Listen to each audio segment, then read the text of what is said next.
You are replaceable. What does that mean? It means you're out. The cameras were in the bedroom. She found them on day 3. Tiny, professional, the kind that cost more than her family's annual income. One near the ceiling, one behind the mirror, one she suspected but couldn't find. She stood in the center of the room, her room, supposedly, and understood. Privacy was another thing she'd signed away without knowing.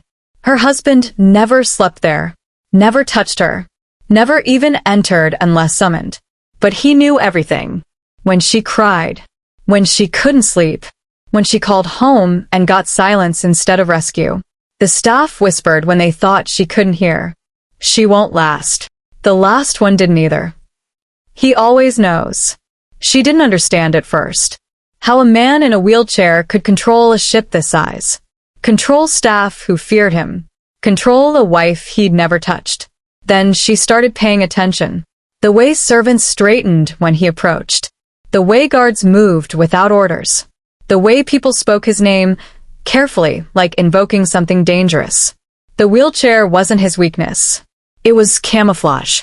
3 weeks into the marriage, she found the real contract. Not the one she'd signed at the ceremony. The other one. The one with clauses about leaving. About divorce. About consequences for breach of terms. Her signature was there. She didn't remember signing that document. When she confronted him, he didn't deny it. Didn't apologize. Just looked at her with those calculating eyes and said, "Would you rather I lied?" That night, she found the photographs. Hidden in a restricted section she wasn't supposed to access. Photos of another woman. Beautiful. Smiling. Wearing a ring identical to hers. And below the photos, a death certificate. His previous wife. She didn't die old. She died asking questions. When he caught her in that room, surrounded by evidence of a marriage that ended in a morgue, his voice broke for the first time. Not with grief. With warning. She asked too many questions, he said quietly. And she understood this marriage had a body count. She was standing in a floating prison. Watched by cameras. Guarded by men who answered only to him. Married to a man who'd already buried one wife. Her family had sold her. Smiled while doing it. Took the money and told her she was lucky. At least you'll be safe, they'd said. Safe. She almost laughed. Because the only thing she was safe from was rescue. If you're still watching right now, drop a comment and tell me where you're watching from. Subscribe to our channel for stories that can make you smile and can also make you cry for absolute strangers. Now, let's get into the story. She stood on the deck in her wedding dress, white silk turning gray in the ocean spray, and tried to remember when exactly her family had stopped asking and started negotiating. It must have happened gradually. The conversations that began with "we need to talk about options" and ended with "this is the best thing for everyone." Everyone except her. The yacht was massive. The kind that made the word boat sound insulting. 300 feet of polished teak and glass. Staff in crisp uniforms. Security everywhere. A floating palace that felt like a floating prison. She'd been on board for 4 hours. Married for 6. Still hadn't seen her husband outside of the ceremony. He'd been there, obviously required for the vows, but distant. Seated. Composed. She'd barely looked at him during the exchange of rings. Too numb. Too focused on not breaking in front of strangers who thought this was romance. Her family had smiled. Hugged her. Whispered that she looked beautiful. Her mother cried. Happy tears, she'd said. Lies. They were relief. Relief that the debt was gone. That the collectors would stop calling. That someone else's money had solved problems they'd created. The groom's family hadn't attended. Just lawyers. Witnesses. People paid to observe transactions. Because that's what this was. A transaction. She was the asset being transferred. The ceremony ended. Her family left quickly. Didn't linger. Didn't offer last words or comfort. Just gone. Back to their lives. Their freedom. Their clean slate purchased with her signature. Now she stood alone watching waves that had no sympathy. Footsteps behind her. Mechanical. Smooth. The sound of a wheelchair on expensive flooring. She turned. He was there. Park Jin-woo. That's what the marriage certificate said. Korean billionaire. 42 years old. Paralyzed from the waist down in an accident she knew nothing about. Married to a woman, he'd seen exactly once before today. He stopped 3 feet away. Close enough to speak. Far enough to make it clear this wasn't intimacy. You're cold, he observed. She was. The ocean breeze cut through silk. She hadn't noticed. Fine. You're shaking. I said I'm fine. He studied her. Not the way men usually studied women. No decide. No interest. Just assessment. Like calculating value. Your family spoke highly of you, he said. Educated. Intelligent. Adaptable. They made you sound like an investment. The words should have hurt. They just confirmed what she already knew. That's what I am. Isn't it? An investment they sold. They preferred the word arrangement. Of course they did. Arrangement sounds better than sale. His expression didn't change. You're angry. I'm realistic. Good. Anger is useful. Delusion is not. He wheeled closer. She fought the urge to step back. You belong here now, he said. Voice calm. Matter of fact. Absolute. Whether you wanted this or not is irrelevant. The marriage is legal. The contract is binding. Your family has been compensated. The transaction is complete. Transaction. There it was. The word they'd all been dancing around. I'm not a transaction. You are exactly that. As am I. This marriage benefits both our interests. Your family's debts are cleared. My image is softened. People see a wife. They assume humanity. It's useful. So I'm a prop. You're a partner in a mutually beneficial arrangement. I didn't benefit. I was sold. You benefited by extension. Your family is free. Your mother's medical bills are paid. Your siblings' educations are secured. You may not have wanted to be the currency, but you were the most valuable thing they had. The words were clinical, devastating. True. She had been valuable. Past tense. Now she was just owned. What happens now? She asked. Now you settle in. Learn the rules. Play your role. Make this marriage look legitimate to people who matter. And if I don't, then you'll learn why the contract has clauses about consequences. He said it without malice, without threat, just fact, like explaining gravity to someone considering jumping. I want to go home. You are home. This ship. Me. This life. There is no other home anymore. My family took the money. They're not interested in returns. No refunds. No exchanges. You were delivered. The transaction is complete. Delivered. The word made her stomach turn. Because he was right. She hadn't been married in that ceremony. She'd been delivered. Like cargo. Like property. Like something purchased and now owned. And standing on the deck of a yacht bigger than her childhood, wearing a dress that cost more than her education, facing a man in a wheelchair who just told her she belonged to him now, she realized her family had sold her with a smile. And she'd never seen it coming. The first week, she waited for him to come to her room. That's what husbands did, wasn't it? Even in arranged marriages. Even in transactions disguised as romance. But Jin-woo never came. His bedroom was on the opposite end of the ship. Master suite. She'd seen it once when a maid left the door open. Massive. Minimalist. A bed that looked untouched. He slept there. Alone. Kept hours she couldn't track. Left before dawn. Returned after midnight. Their paths crossed only when he scheduled them to cross. Breakfast twice a week. Dinner when he needed her visible. Public appearances when his image required a wife. Otherwise nothing. He never touched her. Never reached for her hand. Never kissed her, not even the performative temple kisses from the wedding photos. Never explained anything. Where the ship was going. Who visited. What business he conducted. She was kept in elegant ignorance. Federal clothed.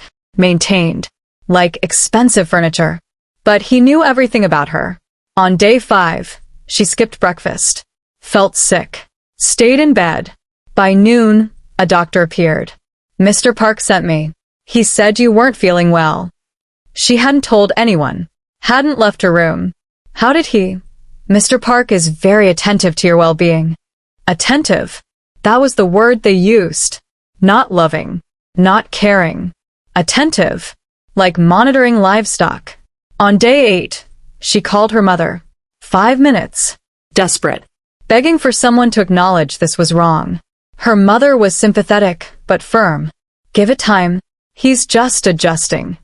That night at dinner, Jin-woo mentioned it. Your mother sounded well on the phone earlier. Ice flooded her veins. You listened? I'm aware of communications from this ship. For security. That was private.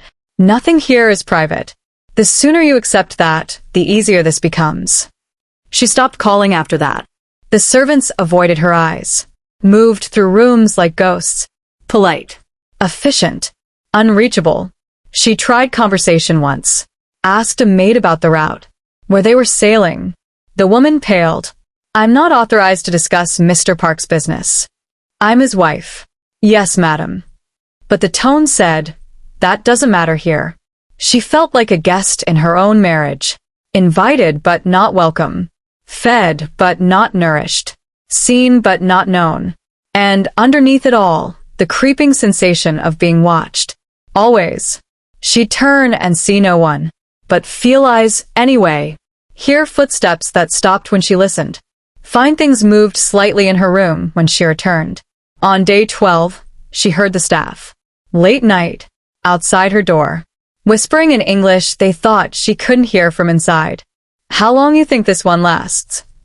Longer than the last. She's quieter.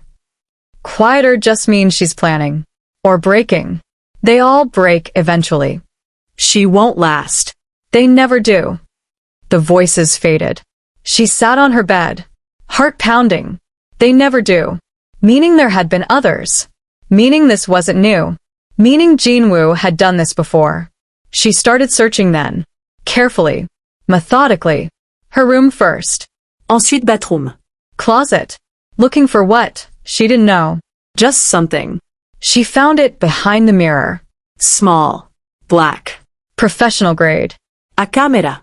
Pointed at her bed. Her stomach dropped. She checked the bathroom. Found another. Disguised as a smoke detector. The closet. One more. Hidden in the ceiling vent. 3 cameras. Watching her sleep. Dress. Cry. Exist. She wanted to scream. Wanted to smash them.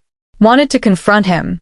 Instead, she stood in the center of her room and looked directly at the camera above the bed. Let him see her face. Let him see she knew. Let him understand. She wasn't breaking. She was learning. And what she was learning was this. Her husband didn't need to touch her. Didn't need to threaten her. Didn't need to explain anything. Because he was already everywhere. In the cameras. In the staff. In the knowledge of her every move. He didn't sleep in her room. But he inhabited it anyway. Watched. Monitored. Controlled. She was a guest in her own marriage. A prisoner in her own room. And the man who'd promised nothing had delivered exactly that. Nothing. Except surveillance. Except control. Except the growing certainty that whatever happened to the wife before her, it could happen again. She'd made an assumption. Dangerous. Stupid. The kind that gets people killed in his world. She'd assumed the wheelchair made him weak. Limited. Dependent. She'd assumed wrong. It took 2 weeks to see it clearly. The way guards moved before he spoke. The way staff anticipated needs he hadn't voiced. The way entire conversations shifted when he entered a room. Power didn't come from standing. It came from control. And Jin-woo controlled everything. Money flowed through accounts she couldn't access. Security rotated on schedules she couldn't predict. Information traveled through channels she couldn't intercept. He sat in that chair like a throne. And everyone bowed. She tried to learn about the accident. Asked a maid casually while getting dressed. How did Mr. Park end up in the wheelchair? The woman's face went blank. I don't know, madam. Lie. She tried the chef. Same question. Different approach. An accident, I believe. Years ago. No details. No context. Just walls. She found the truth by accident. A file left open on a tablet in the study. Medical records. Police reports. Photos she wished she'd never seen. The accident wasn't an accident. It was an assassination attempt. Inside his own family. His younger brother. A failed hostile takeover. Explosives meant to kill him. Instead, they took his legs. His brother disappeared after that. Permanently. No body. No trial. Just gone. And Jean Wu survived. Rebuilt. Became more dangerous paralyzed than he'd ever been standing. She was reading when he found her. Wheeled in silently. She didn't hear him until he spoke. You found it. Not a question. Not angry. Just observant. I wasn't snooping. It was open. I left it open. Her blood went cold. Why? Because you're the type who needs to understand before you can accept. And I need you to accept this quickly. Accept what? He moved closer. She fought the urge to back away. That I am not limited by this chair.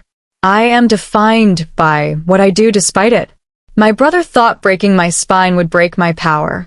He was wrong. Power doesn't live in legs. It lives in will. Your brother is dead. Publicly, it was a boating accident. Privately, it was justice. I handle betrayal personally. The words were calm. Chilling. You killed him. I corrected a problem. There's a difference. She stared at him. This man. This stranger. This monster in expensive suits who spoke about murder, like discussing weather. Why are you telling me this? Because you're wondering if you're safe. If the wheelchair makes me manageable. If escape is possible while I'm limited. He leaned forward. Let me answer those questions. No. You're not safe. You're owned. No. I'm not manageable. I'm meticulous. And no. Escape is not possible. This ship has crew loyal to me. This marriage has contracts binding you. This world has no place you can hide that I won't find. Then what am I doing here? Serving a purpose. Which is? He looked at her. Really looked. And for the first time, she saw something close to honesty. People see a man in a wheelchair and assume weakness. They get sloppy. Overconfident. They try things they wouldn't if I could walk. Having a wife compounds that. Makes me look domestic. Harmless. Human. You're using me as camouflage. I'm using you as strategy.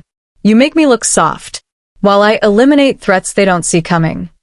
That's insane. That's survival. In my world, you adapt or you die.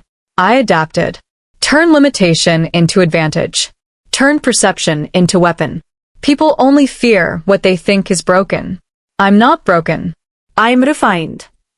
And me? What am I? He smiled. Not warmly. But with recognition. You're disposable. The word hit like a physical blow. What? Your family sold you because you're not essential. No powerful connections. No critical skills. No one who'll investigate if you disappear. You're perfect because you're replaceable. You're saying if I become a problem, you'll become a memory. Like my brother. Like anyone who threatens what I've built. She wanted to run. Wanted to scream. Wanted to find a way off this ship. But the cameras were watching. The guards were loyal. The ocean was endless.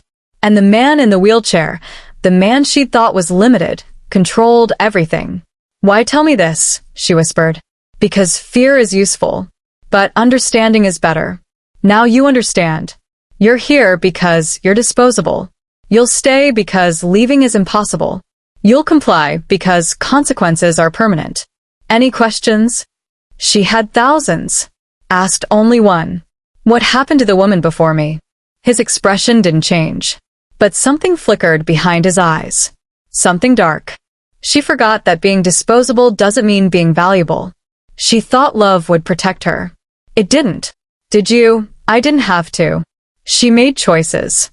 Choices have consequences. The ocean is very deep. He wheeled away. Left her standing in the study surrounded by evidence that the wheelchair wasn't his weakness. It was everyone else's. Because they looked at him and saw limitation. He looked at them and saw opportunities. And she was just another opportunity. Disposable. Replaceable. Already gone.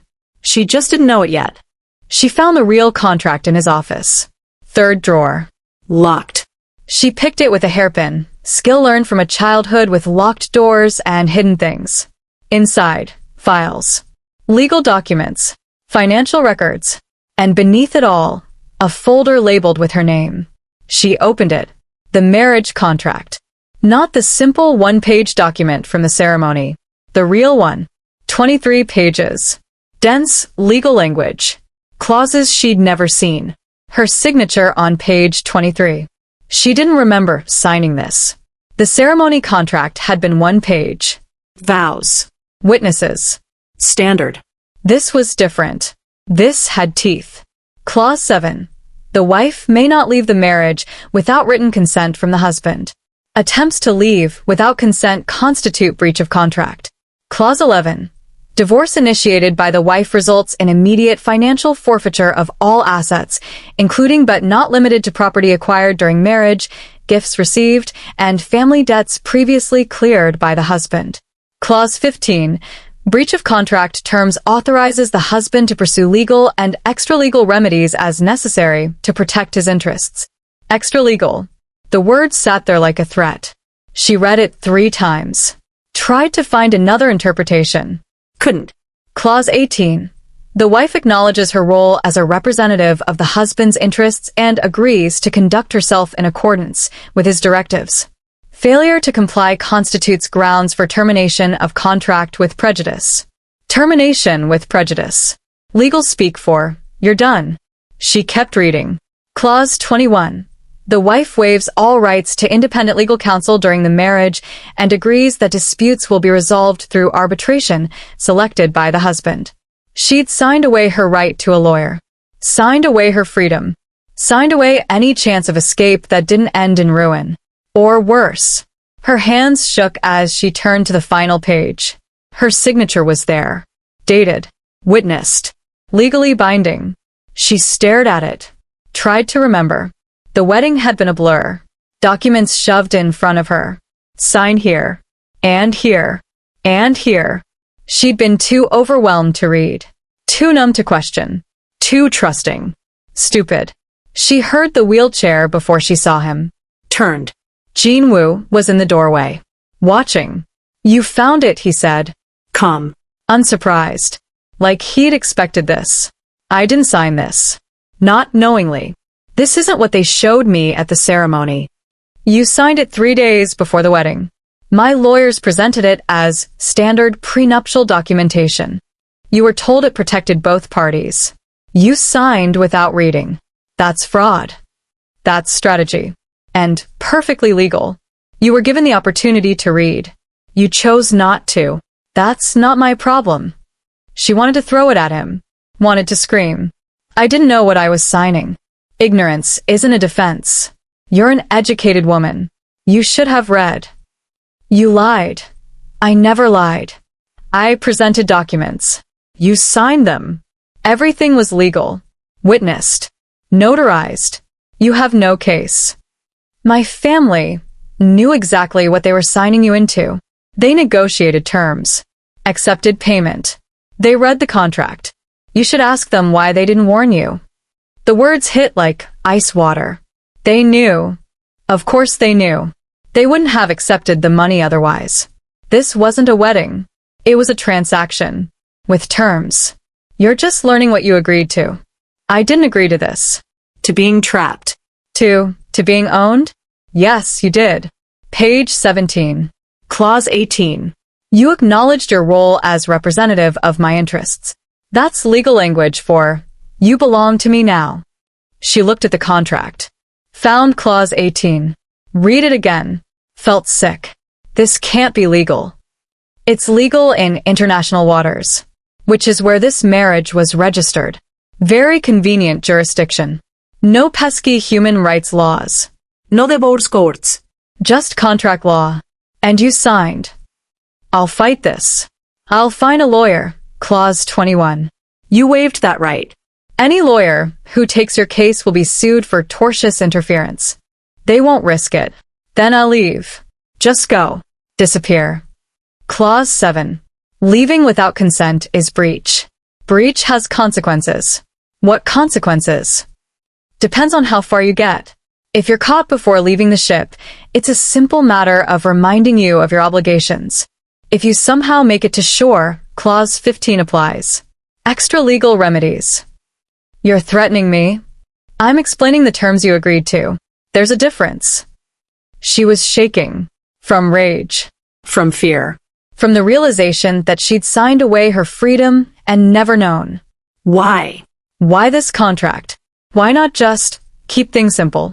Because simple doesn't protect my interests. I needed insurance. Guarantee you wouldn't leave. Wouldn't talk. Wouldn't become a problem. So you trapped me. I secured an asset. Which brings me to the part you haven't found yet. He wheeled closer. Took the contract. Flipped to page 9. Pointed. She read. Clause 9. The wife is classified as a liability asset. Her value is determined by her compliance and discretion. Non-compliance reduces value and increases liability. Disposal of liability assets is authorized when value reaches 0. Liability asset. Disposal. The words made her stomach turn. You're calling me an asset that can be disposed of? I'm calling you what you are. Legally. On paper. In the contract you signed. You're an asset when you're useful. A liability when you're not. And liabilities get eliminated. She stared at him. This man she'd married. This stranger. This monster. You'd kill me? Would you rather I lied? The restricted section was on the 3rd deck. Crew only. She'd noticed it the first week. Security always stationed outside. Card access. No windows. She waited until 3 a.m. Shift change. 30 seconds when the hallway was empty. Used the key card she'd stolen from a distracted guard. Slipped inside. The room was cold. Climate controlled. Rows of filing cabinets. Computer terminals. Archive. She started with the cabinets. Medical files first. Found hers. Standard health records. Nothing unusual. Then found another. Different name. Sujin Park. Age 28. Date of death. March 15th, 2023. 2 years ago. Cause. Drowning. The photo attached showed a woman. Korean. Beautiful. Smiling in a white dress. Wedding photo. His previous wife. She kept reading. Medical examiner's report. Drowning ruled accidental. Body recovered 3 miles from the ship. No signs of struggle. Toxicology clean. Case closed. But beneath the official report, handwritten notes. Not official. Personal. She recognized Jean Woo's handwriting. She found the contracts. Threatened exposure. Became unstable. Suicide seemed appropriate. Her hands shook. Suicide seemed appropriate. Not tragic. Not devastating. Appropriate. She moved to the computer. Logged in with the guard's credentials. Found security footage. Archives going back years. She searched the date. March 15th, 2023. Found footage from the deck. 2:47 a.m. The woman, Sujin, standing at the railing. Alone. Looking at the water. Then Jean Woo appeared. Wheelchair. Calm. They talked. No audio. But body language said everything. She was pleading. He was unmoved. She gestured wildly. He sat still. Then guards appeared. 2 of them. She tried to run. They caught her. Held her. She was screaming. Silent on the footage, but visible. Terrified. Jean Woo wheeled closer. Said something. She stopped struggling. Went limp. Not unconscious. Defeated. The guards released her. She stood at the railing. Looked back once. Jean Woo's face was blank. She climbed over. And jumped. The guards didn't move. Didn't try to stop her. Just watched. Jean Woo watched too. Then wheeled away. Like watching someone take out trash. The footage continued. 30 minutes. No one raised alarm. No search initiated. Just nothing. Until morning. When crew discovered she was missing. She felt sick. This wasn't suicide. This was murder. Assisted. Coerced. Executed. She searched for more. Found another file. Different name. Different year. Another wife. Another death. Different method. Same result. 3 files total. 3 women. 3 deaths. All ruled accidental. All within 5 years. The door opened. She spun. Jinwoo was there, flanked by guards. His expression was unreadable. You shouldn't be here, he said quietly. You killed them. They killed themselves. I simply facilitated the decision. That's murder. That's necessity. They became liabilities. Liabilities are eliminated. They were your wives. They were assets that depreciated. When assets become liabilities, you dispose of them. Basic business. She backed against the desk. I'm leaving. Now. I don't care about the contract. I'm not staying here. Where will you go? We're in international waters. No jurisdiction. No rescue. No escape. Someone will find out. Someone will investigate. Like they investigated Sujin? Like they investigated the others? No one asks questions when rich men lose wives tragically, especially when those wives were troubled, unstable, prone to dramatic acts. I'm not unstable. Not yet. But that can be arranged. Medical records. Psychiatric evaluations. Witnesses who'll testify you were deteriorating. It's easy to build a narrative. His voice cracked then. Just slightly. First time she'd heard it break. She asked too many questions. He wasn't talking about her. About Sujin. Your first wife. She found the contracts. Found the files. Found everything you just found. And she threatened to expose it. Threatened to ruin everything I'd built. So I gave her a choice. Jump or die another way. Jump or watch her family suffer the consequences. She chose jumping. Most do. It's cleaner. She couldn't breathe. Couldn't think. You're a monster. I'm a pragmatist. And you're becoming a problem. I won't say anything. I won't. You will. Eventually. They all do. They find the truth and think exposing it will save them. It won't. It just speeds up the inevitable. So what? You're going to kill me too? I'm going to give you the same choice I gave them. Cooperate and live comfortably as my wife. Or resist and join them in the water. Your choice. She looked at the files. 3 women. 3 deaths. 3 choices that weren't really choices. This marriage had a body count. And she was next in line. If you're still watching, drop a still watching in the comments, because this next part changes everything. She used a burner phone. Stolen from a crew member. Hidden in her bathroom. Called her mother at 4 a.m. when the ship was quietest. Her mother answered on the second ring. Hello. Mom. It's me. Silence. Then, sweetheart. You shouldn't be calling. I need help. I need to come home. He's dangerous. The other wives, they're dead. All of them. He killed them. More silence. Too long. Mom, we know. The words hit like a slap. What? We know about the previous wives. We knew when we arranged the marriage. Her legs gave out. She slid down the bathroom wall. You knew. The lawyers told us. Disclosed everything. Accidents. Tragedies. Very sad. But not murder. They were troubled women. They weren't troubled. They were murdered.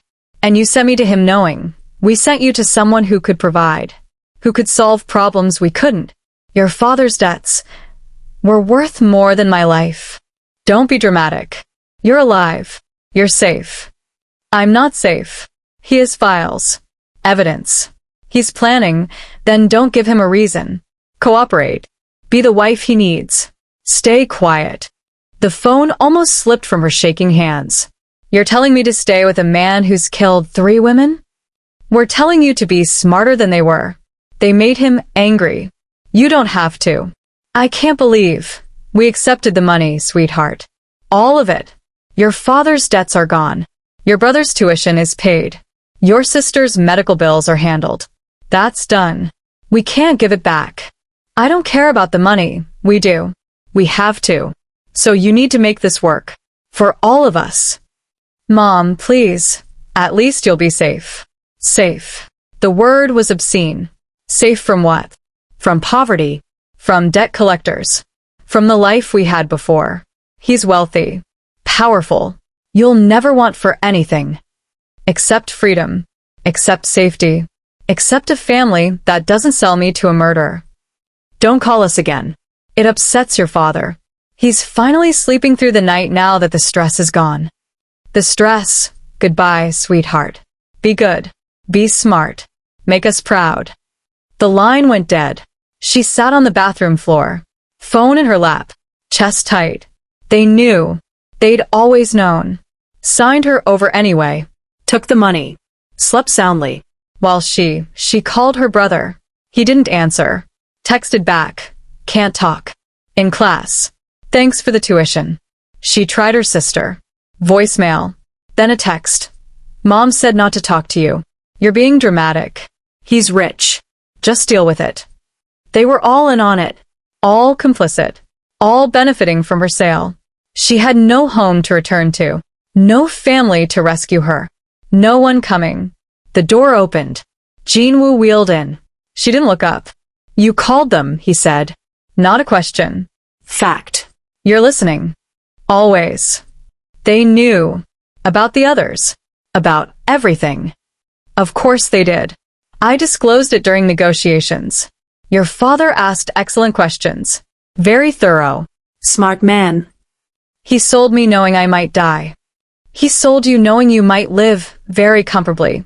The dying part is optional. Depends entirely on you. She finally looked at him. Why me? Why not someone who didn't have family who'd care? Because you did have family who cared. Just not about you. About what you could provide. That made you perfect. Desperate families don't ask questions. Don't investigate. Don't cause problems after the transaction is complete. You chose me because my family would sell me. I chose you because your family already had. They came to me, presented you as a solution. I simply accepted. The room tilted. They came to you? Your father made the initial contact. Said he had a daughter. Educated. Presentable. Available. Asked what I'd pay to solve his problems. I named a price. He negotiated up. We settled. You were the collateral he offered. She wanted to scream. Wanted to cry. Couldn't do either. Just sat there. Empty. They sold me. They traded you. For security. For comfort. For peace of mind. And they got exactly what they wanted. So did I. And me? What did I get? He wheeled. Closer. Lowered himself slightly. Wheelchair level with her on the floor. For the first time they were eye to eye. You got the truth, he said quietly. You got to learn exactly what you're worth to the people who claim to love you. You got to see that love has a price. And theirs was surprisingly low. He reached out. Touched her face. She flinched, but didn't pull away. Now you understand why I chose you, he whispered.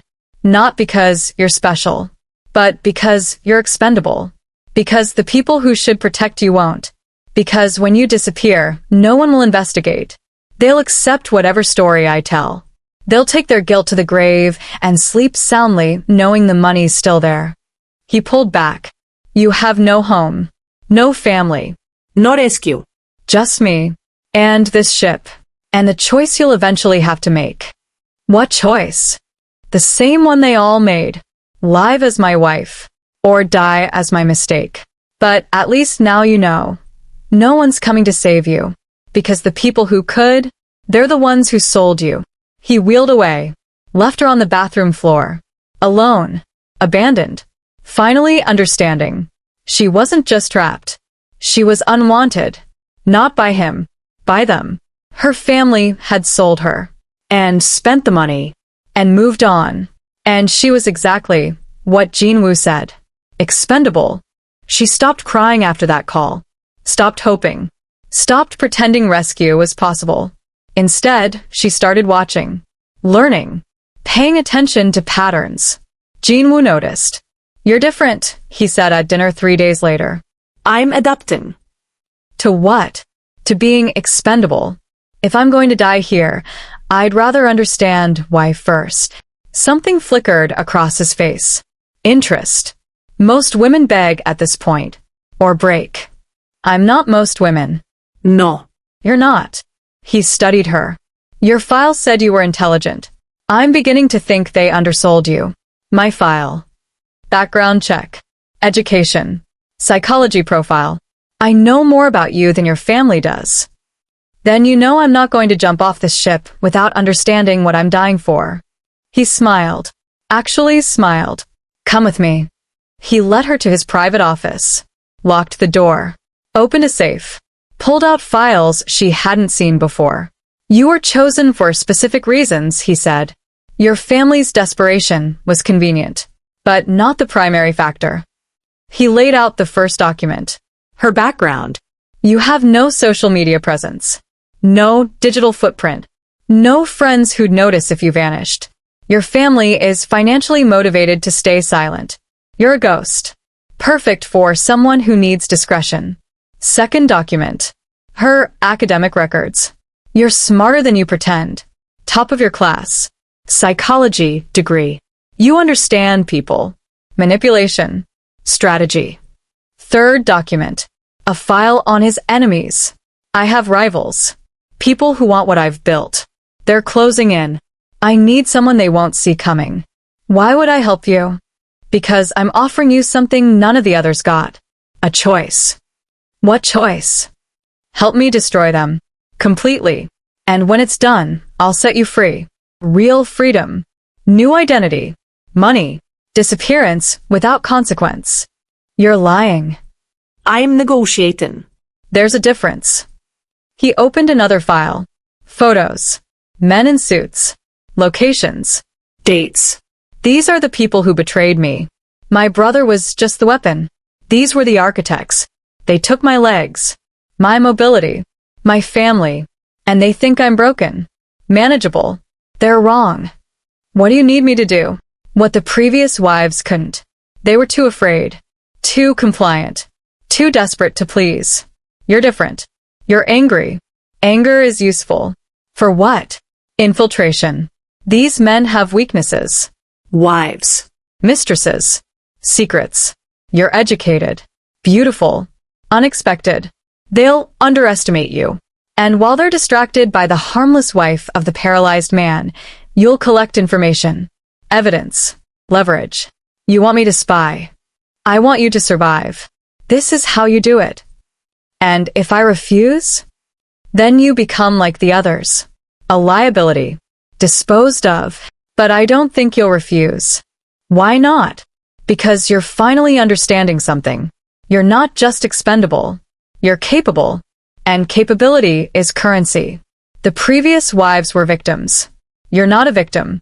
You're a player. You just didn't know it yet. She looked at the files. The faces of men who'd tried to destroy him. Why should I believe you'll let me go? Because I don't need a wife. I need an asset. And assets are only valuable when they're motivated. Fear motivates short-term. Freedom motivates long-term. I'm betting on long-term. What if I fail? Then we both lose. But at least you'll die trying instead of dying afraid. She hated that it made sense. Hated that he was right. Hated that staying powerless meant death, but playing meant survival. How long? 6 months. Maybe less. Depends how fast you work. And then you disappear. New name. New life. Somewhere I'll never find you. Assuming you want to be unfindable. I'll want to be. Then we have a deal? She looked at him. This man who'd trapped her, surveilled her, threatened her, and now was offering her power. One condition. Which is, if I do this, if I help you destroy them, you tell me the truth. About the previous wives. About what really happened. He was quiet. Then, they weren't strong enough. I gave them the same offer. They refused. Chose to stay victims. Victims don't survive my world. So I eliminated them before they could become problems. You didn't give them a choice. You gave them an ultimatum. Same thing. No. It's not. Choice implies freedom. Ultimatum implies coercion. Then what would you call what I'm offering you? She smiled. Cold. Calculated. Opportunity. And I'm taking it. Not because I forgive you, but because staying powerless kills me either way. At least this way, I die trying. You're not going to die. How do you know? Because you're finally angry enough to want to live. And anger, properly directed, is the most powerful survival tool there is. He was right. She was angry. At him. At her family. At herself for being weak. For so long. And anger meant she wasn't broken. Wasn't defeated. Wasn't a victim. When do we start? Now. She realized something then. Something that changed everything. She wasn't more valuable obedient. She was more valuable alive. Capable. Dangerous. And if she was going to survive this marriage, she needed to become the one thing Jinwoo respected. A threat. She stopped sleeping in fear. Started sleeping in strategy. The first target was Lee Sang-jun, Jinwoo's former business partner. The one who'd funded his brother's assassination attempt. Now running hotels across Seoul. Married. 3 mistresses. A gambling problem he hid from investors. She met him at a charity gala. Jinwoo introduced her as his wife. Lee barely looked at her. Didn't know you'd remarried. Recently, Jinwoo said. She's adjusting.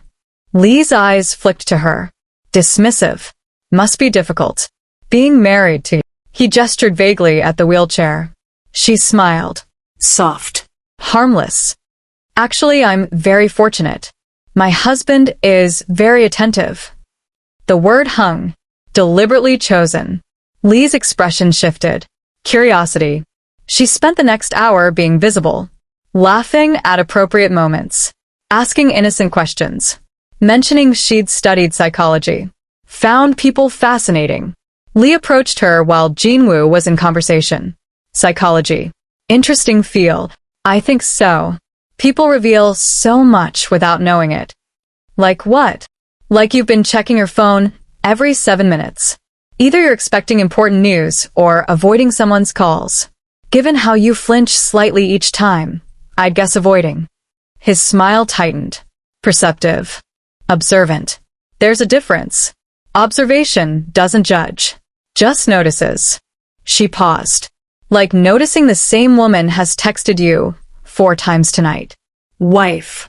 Or someone else. He went still. You can see my phone? I can see your face. Every time it buzzes, your jaw tightens. Your eyes track left. Classic stress response.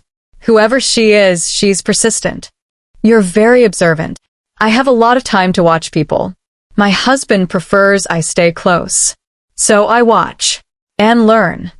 She touched his arm lightly. If you ever need someone who understands difficult relationships, I'm a good listener. Discreet, too. She walked away before he could respond. Left him off balance. Intrigued. Jinwoo noticed. That night in his office. You're playing him. I'm doing what you asked. Gathering information. You're doing more than that. You're manipulating. That wasn't in the plan. The plan was to collect evidence. I'm creating access. Men like Lee don't give information to wives. They give it to women who understand them. I'm becoming that woman. You're becoming dangerous. I'm becoming useful. There's a difference. He studied her. 2 weeks ago you were crying on a bathroom floor. Now you're manipulating business partners at galas. 2 weeks ago, I thought I was powerless. Now I know I'm not. What changed? I stopped being afraid of you. Started being afraid of staying who I was. Fear of staying weak is stronger than fear of dying. Something shifted in his expression. Not softness. Recognition. You're enjoying this. I'm surviving this. If that looks like enjoyment, you're mistaking competence for pleasure. No. I'm recognizing it. You're good at this. Better than I expected. Because you thought I'd stay a victim. Because most people do. They're given power and don't know how to use it. You're different. I'm motivated. You gave me a reason to live. Now I'm living. Over the next month, she worked, learned, played the role of harmless wife while gathering evidence Lee thought he'd hidden. Gambling debts to loan sharks. Mistresses he paid to stay quiet. Investors he defrauded. All documented. All leveraged. When she presented it to Jinwoo, he was silent. This is enough to destroy him. That was the assignment. This is more than the assignment. You found things my investigators missed. Because they looked like investigators. I looked like nothing. People talk around nothing.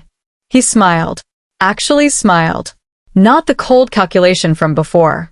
Something else. Recognition. You understand now. Understand what? Power isn't about strength. It's about perception.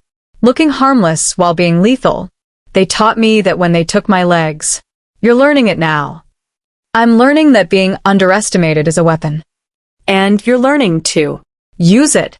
That makes you dangerous. To who? To anyone who assumes you're just a wife. To anyone who thinks the wheelchair makes me weak. To anyone who underestimates us. Us. The word hung. I'm not on your side. I'm surviving. Survival requires choosing sides. You've chosen. I've chosen not to die. That's not the same as choosing you, isn't it? You could have sabotaged this. Given Lee warning. Disappeared with the evidence. Instead, you brought it to me. That's choosing. She hated that he was right. When this is over, you'll be free. I promise that. But you need to understand something. Freedom is a choice too. And you might not want it when it comes. Why not? Because you're realizing something. You're good at this. The manipulation. The strategy. The power. You could walk away. Or you could stay. Not as my victim. As my partner. I don't want to be your partner. You want to be powerful. There's a difference. But power requires infrastructure. Resources. Protection. I can give you that. Or you can take your freedom and start over with nothing. That's not a choice. That's another trap. No. That's recognition of what you've become. You're not the woman I married. You're someone who can ruin me or rule beside me. Either way, you're no longer disposable. She looked at him. This man who'd trapped her, threatened her, and inadvertently transformed her. What if I choose to ruin you? Then I'll have taught you well, and deserved what comes. She realized something then. Terrifying. True. She had the power, not just to survive, to choose. Ruin him with the evidence she'd gathered, or use him for the power he offered. She was no longer a victim. She was a player, and the game had just gotten interesting. She found the final file by accident, 3 months into the operation, hidden in Jinwoo's private safe. A file labeled Exit Protocol. Inside, documents. New identities. Bank accounts. Locations. Contingency plans for disappearing completely. And at the bottom, a name she recognized. Soo-Jin Park. The first wife. The one who jumped. Except she hadn't. She disappeared. The death certificate was real. The body recovered was real. But the DNA was wrong. Substituted. Paid for. Arranged. Soo-Jin hadn't died. She'd been given a choice. The same choice Jinwoo was offering now. Work for him. Gather evidence. Destroy his enemies. Then disappear. Soo-Jin had done it. Completed the mission. Then took the exit. New name. New country. New life. She was alive. In Prague. Running a gallery. Free. The other wives, the ones who'd died. Different stories. One had refused the offer. Actually jumped. One had tried to run without completing the mission. Hunted down. Eliminated. But Soo-Jin? Soo-Jin had played the game. Won. And walked away. She confronted Jinwoo that night. You lied. About Soo-Jin. She's alive. He didn't deny it. She earned her freedom. The others didn't. You said she asked too many questions. She did. And then she stopped asking and started working. That's why she's alive. Why lie? Because fear is motivating. Knowing escape is possible makes people reckless. Thinking death is inevitable makes them focused. You manipulated me. I prepared you. And you passed. You're ready. For what? He handed her an envelope. Inside, passport. New name. Account information. Address in Vancouver. Your exit. Whenever you want it. The mission is complete. Lee is destroyed. His partners are exposed. My enemies are eliminated. You did what I needed. So, I can leave. You can disappear. Completely. I'll stage your death. Tragique accident. Your family will mourn briefly, then spend the insurance money. You'll be free. Actually free. She stared at the documents. Everything she'd wanted. What's the cost? No cost. You earned it. The deal was always real. Then why do I feel like there's more? He was quiet. Then, because there is. I'm offering you a choice Sujin didn't get. She had to leave. You can stay. Why would I stay? Because you're good at this. Better than anyone I've worked with. You understand power, strategy, survival. You could walk away, start over, be safe. Or Stay. Not as my wife, as my partner. Equal power, equal risk. Build something bigger than escape. Build an empire. With you. With me. But not under me. Beside me. She laughed. Sharp. Bitter. You trapped me. Threatened me. Showed me bodies. And now you want me to stay. I showed you who you could become. The bodies were the cost of staying weak. You're not weak anymore. So the question isn't whether you stay. It's what you want. Safety or power. She looked at the exit documents. Then at him. This man who'd bought her. Broken her. Rebuilt her. What did Sujin choose? Safety. She was smart. Took the exit. Lives quietly. Alone. Free but small. And you respected that? I respected that she knew what she wanted. Do you? She stood on the deck. Alone. Same place she'd stood 3 months ago. Same white dress, though this time she'd chosen to wear it. Not for him. For herself. The ocean looked different now. Not endless.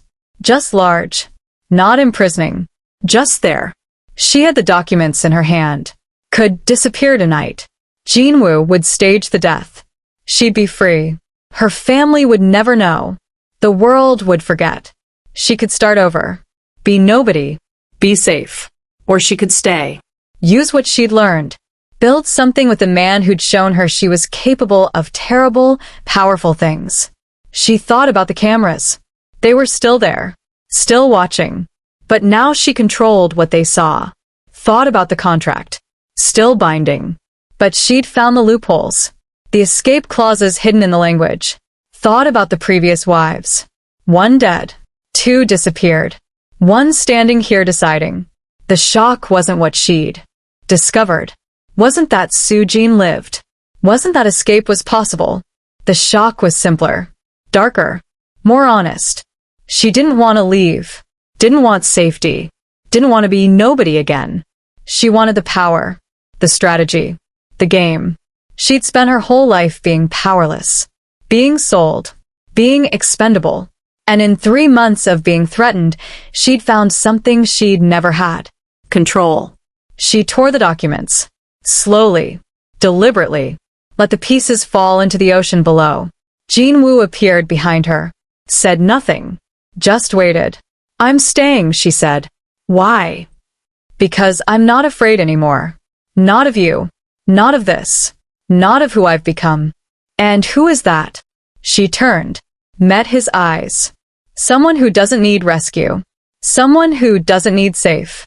Someone who knows exactly how dangerous she is. He smiled. Then we have work to do. We do. But on my terms now. Equal partnership. Equal say. I'm not your wife. I'm not your asset. I'm your partner. Or I'm gone. Agreed. They stood there. 2 people who'd started as captor and captive. Who'd become something else. Something dangerous. Something powerful. She thought about her family. They'd sold her thinking she'd be safe. Thinking she'd be controlled. Thinking she'd disappear into his world. They were wrong. She hadn't disappeared. She'd transformed. And the woman standing on this deck wasn't the one they'd sold. She was someone new. Someone they'd never recognize. Someone they should fear. The cameras were watching. Let them watch. She wasn't hiding anymore. The ocean crashed below. She didn't flinch. 3 months ago, she'd stood here thinking about jumping. About escape. About survival. Now she stood here knowing something different. Sometimes survival isn't about escaping the trap. Sometimes it's about learning to build your own. And she'd just built hers. If you made it this far, thank you, seriously. Here's what I want to know. Would you choose safety or power? Freedom with nothing, or control with risk? Comment escape if you take the new identity and run. Comment power if you'd stay and rule. Where are you watching from? Have you ever had to choose between being safe and being strong? Subscribe if you haven't. These stories need you. Next week, she was his nurse for 6 months, then discovered the paralysis was fake and he'd been watching her the entire time. Until then, remember, sometimes the cage becomes a kingdom. Sometimes the victim becomes the villain. And sometimes the most shocking choice isn't leaving the trap, it's choosing to stay and make it yours. Fear turns to fire when you stop running.